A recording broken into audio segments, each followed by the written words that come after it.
ये आकाशवाणी रायपुर है। छत्तीसगढ़ी समाचार बुलेटिन के संग धर्मेंद्र दुबे के जय जोहार। आज के प्रमुख समाचार। प्रधानमंत्री नरेंद्र मोदी आज राष्ट्र के नाव अपन संबोधन में घोषणा करीन कि प्रधानमंत्री गरीब कल्याण अन्न योजना के विस्तार अब नवंबर तक करे जाही। केंद्र सरकार अनलॉक के दूसर चरण पर दिशा निर्देश जारी कर दे है। स्कूल, कॉलेज, सिनेमा हॉल के संगे संग सामाजिक और धार्मिक कार्यक्रम नहीं चले। और प्रदेश में आज कोरोना संक्रमित 53 जिन नवा मरीज के पुष्टि हो है। सबले ज्यादा 49 जिन मरीज राजधानी रायपुर में मिले हैं। अब समाचार विस्तार ले।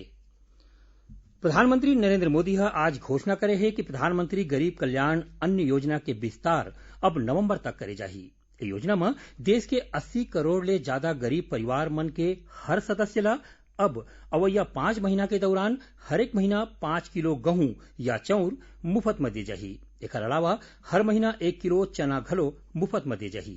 योजना पाछू 3 महीना ले चलत है। देश के नाव आज संझा देगे अपन संबोधन में प्रधानमंत्री कहीन कि अवैया 5 महीना के दौरान सरकार प्रधानमंत्री गरीब कल्याण अन्न योजना ऊपर 90,000 करोड़ रुपया ले ज्यादा खर्चा करही। प्रधानमंत्री कहीन कि पूरा भारत भर अब एक ठिन राशन कार्ड के व्यवस्था होवत है।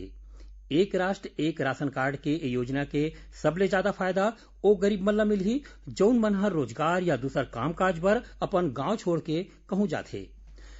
प्रधानमंत्री कहीन कि सरकार डहार ले बने बेरा में करेगे लॉकडाउन और आने फैसला ले भारत में लाखों लोगन मन के जिंदगी ला बचाए गे हे। ओमन कहीन कि देश में कोरोना ले हो या मृत्यु दर ला देखन तो दुनिया के कतकोन देश के मुकाबला भारत बढ़िया स्थिति में है। प्रधानमंत्री बताइन कि 20 करोड़ गरीब परिवार मन के जनधन खाता मन में 31,000 करोड़ रुपया सोझे जमा करवाए गे हे। इस दौरान 9 करोड़ ले ज्यादा किसान मन के बैंक खाता मन में 18,000 करोड़ रुपया जमा करे गे हे। संगे संग सरकार 80 करोड़ ले ज्यादा लोगन मन ला 3 महीना के राशन मुफ्त में दे हे। प्रधानमंत्री कहीन कि सरकार गरीब और जरूरतमंद मन ला जौन मुफ्त में अनाज देवत है ओखर पूरा श्रेय किसान और ईमानदार कर देवैया मन ला जाथे। श्री मोदी कहीन कि हम सब ला मिलके आत्मनिर्भर भारत बर दिन रात एक करना है और जम्मो लोगन मन ला लोकल बर वोकल होना है, माने हर देश के उत्पाद ला देश में ही आगू बढ़ाना है। प्रधानमंत्री एक गांव फिर जम्मो लोगन मन ला अनलॉक के दौर में लापरवाही झन बरते और कोरोना संक्रमण ले बचाव बर मास्क लगाए और 2 गज के दूरी के पालन करे के संगे संग जम्मो जरूर ई उपाय करे की अपील करीन। केंद्र सरकार अनलॉक के दूसर चरण पर दिशा निर्देश जारी करत संक्रमण क्षेत्र ले बाहिर के जगह मन में और ज्यादा छूट दे के अनुमति दे है। नवा दिशा निर्देश काली ले लागू होही। एकर मुताबिक संक्रमण वाले जगह मन में पूर्ण बंदी ल 31 जुलाई तक कड़ाई ले लागू करे जाही। केंद्रीय गृह मंत्रालय कहीन है कि ये दिशा निर्देश राज्य मन ले मिले सुझाव के बाद तैयार करे गे है। एकर मुताबिक मेट्रो रेल सेवा, सिनेमा हॉल, जिम, स्विमिंग पूल, मनोरंजन पार्क, बार, असेंबली हॉल और ऐसा आने जगह बंद रही। सामाजिक, राजनीतिक, मनोरंजन, खेलकूद, शैक्षिक और धार्मिक वाले जगह मन में ज्यादा भीड़ भाड़ वाले कार्यक्रम की अनुमति नहीं मिले। उन्हें स्कूल, कॉलेज और कोचिंग संस्थान मन ला जुलाई महीना में घलो बंद रखे के फैसला ले गे है। अब रात के कर्फ्यू 10 बजे ले बिहनिया 5 बजे तक लागू रही। दिशा निर्देश के मुताबिक क्षेत्र के हिसाब ले दुकान मन में दूरी के मानदंड ला पालन करत एके संघरा 5 ले ज्यादा लोगन मन ला रही सकथे। केंद्र और राज्य सरकार के प्रशिक्षण संस्थान मन 15 जुलाई ले खुलही। केंद्र सरकार टिकटॉक के संगे संग 59 ठिन मोबाइल ऐप ला देश के एकता और रक्षा बर खतरा बतावत एकर ऊपर रोक लगा दे है। एमा ले ज्यादा चीनी मोबाइल ऐप हरय।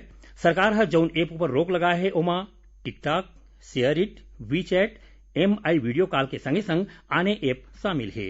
इलेक्ट्रॉनिक्स और सूचना प्रौद्योगिकी मंत्रालय काली जारी एक ठिन आधिकारिक बयान में कहीन कि ओला आने स्रोत ले कतकोन शिकायत मिले रहीस। छत्तीसगढ़ी समाचार बुलेटिन आप मन आकाशवाणी रायपुर ले सुनत हव।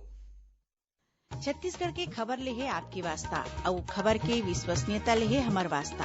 आकाशवाणी समाचार रायपुर के प्रादेशिक समाचार बुलेटिन के संगे संग हमार समसामयिक कार्यक्रम आप रेडियो के संग अपन मोबाइल में घलो सुन सकत हव। आकाशवाणी समाचार फेसबुक, ट्विटर और यूट्यूब में घलो हावय। हमार फेसबुक पेज हरे Chhattisgarh news on AIR, Twitter handle CGAIR news और हमार यूट्यूब चैनल हरे छत्तीसगढ़ AIR न्यूज। तो अब रेडियो के संगे संग आपके मोबाइल के माध्यम ले हम आप तक पहुंचत हन। छत्तीसगढ़ के हर खबर बर सुनत रहो आकाशवाणी समाचार। अब आगू बाढ़न बाँचे समाचार को थी। छत्तीसगढ़ जन्म के बेरा लिंगानुपात में देश भर में पहली स्थान हासिल करे है। रजिस्ट्रार जनरल और जनगणना आयुक्त डहार ले बछर 2018 के जारी आंकड़ा में बताए गए है कि प्रदेश में 100 पुरुष के तुलना में 958 माई लोगिन है। तउहे प्रदेश के गांव तरी मन में घलो लिंगानुपात 976 है। प्रदेश में आज कोरोना संक्रमित 53 झिन नवा मरीज के पुष्टि हुए है, जेमा सबले ज्यादा 49 झिन मरीज राजधानी रायपुर के हवय।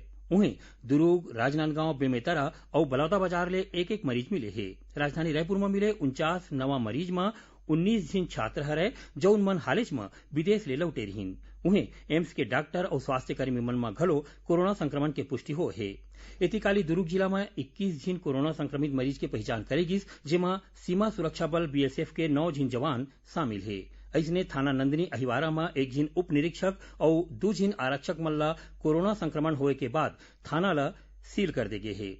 उहें राजनांदगांव जिला के डोंगरगांव विधानसभा क्षेत्र के विधायक ला आज रायपुर एम्स ले छुट्टी दे देगिस।